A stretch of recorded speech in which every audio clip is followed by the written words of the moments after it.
You know, we just saw this thing in Congress fail that would have prevented the PRENDA, that would have prevented sex selection abortions.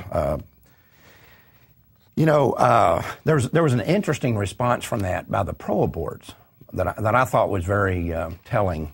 First, they come out and say, well, this bill was totally unnecessary because sex selection abortions don't happen and nobody ever does this. Well, then the evidence starts coming out that, yeah, there are sex selection abortions out there.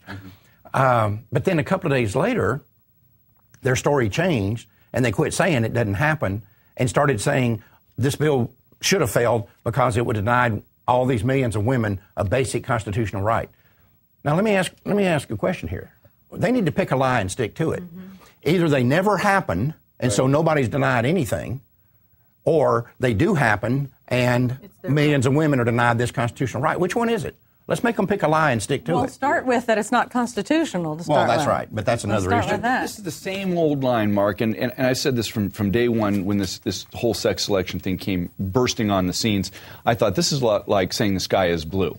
You know, it's so absolutely apparent to all of us that have been in the pro-life movement for the past 30 years, 40 years. This has been happening from day one. And so whether it's sex selection abortion, partial birth abortion, abortion on teenagers, late-term abortion, whatever it is, their lie is always the same. First, it doesn't happen, you're banging at the moon, and then, yeah, it does happen, but you're trying to take away a woman's right to choose. Yes. Now, the worst part of it is that is war on women. And yet you got the women's groups out there that don't even want to stop it. They don't want to stop it. And this just shows how arrogant. Well, first of all, it shows they're hypocritical. It shows they're stupid. Right.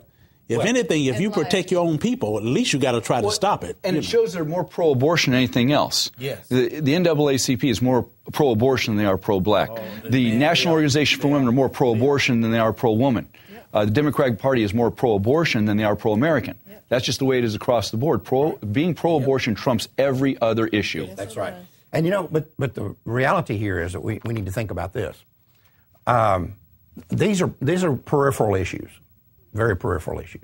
First off, this bill wouldn't have prevented any abortions because if a woman was carrying a girl, and by the way, you kind of touched on this, it's known that worldwide sex selection abortions are almost always done on girl babies. Right. Almost always.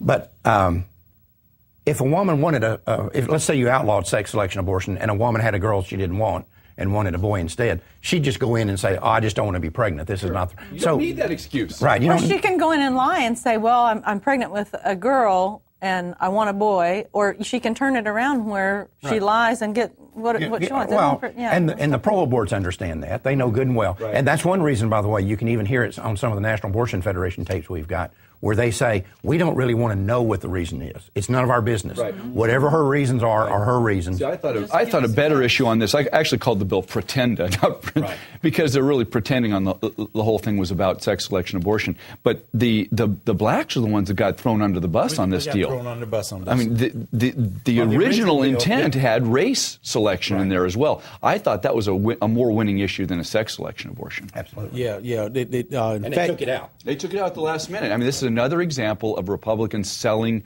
the African Americans down the river. Yeah, I talked to Trent Franks, and he really apologized. He said that was not his intentions.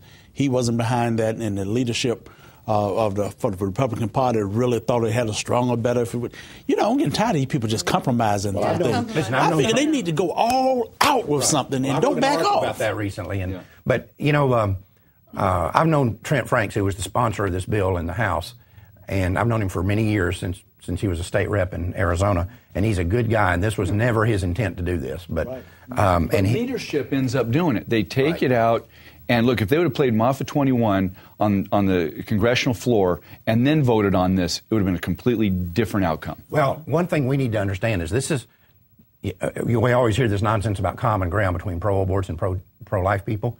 This is a place where we can agree. I would agree. The reasons that women have abortions don't matter. They shouldn't be having them, right? It should not be legal to take the life of an unborn child, regardless of the reason. And it just reinforces the argument that we've made here many times, and that is that these peripheral issues are always going to be with us until we go to the core thing and say we have to return legal protection to every baby from the moment of fertilization with no exceptions and without any compromises.